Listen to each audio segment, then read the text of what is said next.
আমার হাজবেন্ড পৃথিবীর সবচেয়ে বেস্ট হাজবেন্ড, জানো? সে আমাকে সব কিছু করার পারমিশন দিয়ে রেখেছে। কাপড় ধোয়ার জন্য, বাসন মাজার জন্য, সারা ঘর দুয়ার পরিষ্কার করার জন্য সে আমাকে পারমিশন দিয়ে রেখেছে। আরেকটা কথা কি জানো, সে আমার এত খেয়াল রাখে, এত খেয়াল রাখে যে যখন সে বাসায় আসে তখন সে বাইরে বন্ধুদের সাথে সব কথা শেষ করে ফেলে, কারণ আমার সাথে যাতে খুব বেশি কথা বলতে না হয়, কারণ আমি সারাদিনই অনেক ক্লান্ত থাকি না, তাই এজন্য আমার সাথে ঘরে এসে একদম কথা বলে না। আর এছাড়াও আমার শরীরের এত যত্ন রাখে, এজন্য কখনোই আমাকে একদম বাইরে খাবার খেতে নিয়ে যায় না, কারণ তার মনে হয় আমি বাইরে খাবার খেলে একদম অসুস্থ হয়ে যাব কিনা, তাই। আর আমাকে মেকআপ খুব কম ব্যবহার করতে বলবে, তা না হলে আমার স্কিন নষ্ট হয়ে যাবে, আবার যদি অন্য কারো নজরও লেগে যায়, এই জন্য আর কি।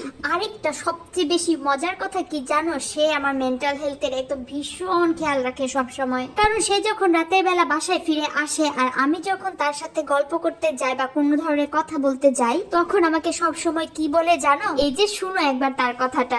বেশি কথা বলে আমার মাথাটা আর তোমার মাথাটা নষ্ট করবে না, চুপ করে শুয়ে ঘুমাও।